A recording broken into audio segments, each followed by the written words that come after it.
Well, as an academic, I've always been interested in independence movements, in the interests of nations and people who feel that they're not properly represented by the country they are supposed to be in. And so I was naturally really curious about what was happening in the Spanish part around Barcelona, which is referred to as Catalonia. And on September 11th, they always celebrate their national day because it was the day where they actually lost their independence to Spain back in the days. And this year I was lucky enough to actually be there, to be in Barcelona, to be there with the people of Catalonia, to see the demonstrations and the way they were trying to make the international community actually aware of what was going on and about their issues and about their want to independence. The thing I remember the most from this day is that there were just so many people. I have never seen so many people in one spot.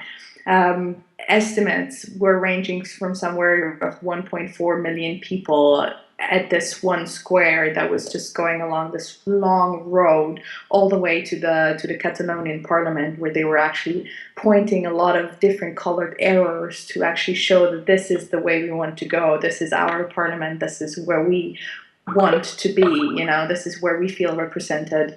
And what I was really stunned about afterwards is when I watched the television, is that in the Spanish television, they hardly talked about it at all. In the Austrian television, I found the story mentioned that there was this huge demonstration, but instead of 1.4 million, the number that was said was that there was thousands on the street.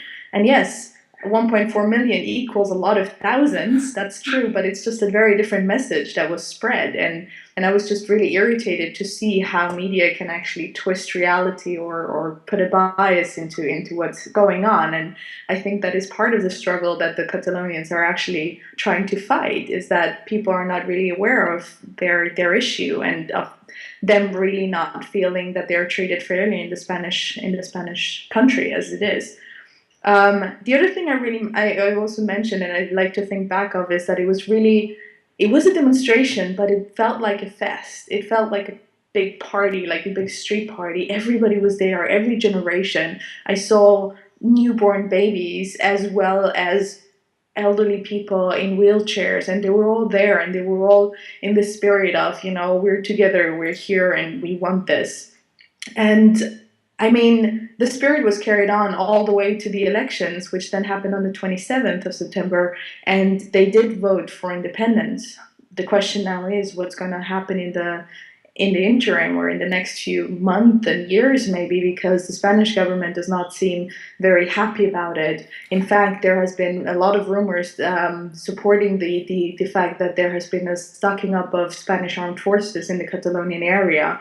So it looks like there might be increased tensions, and also there has been passed a law in Spain which says that if the Catalonian governor announces independence unilaterally without Madrid's okay, he's open for arrest.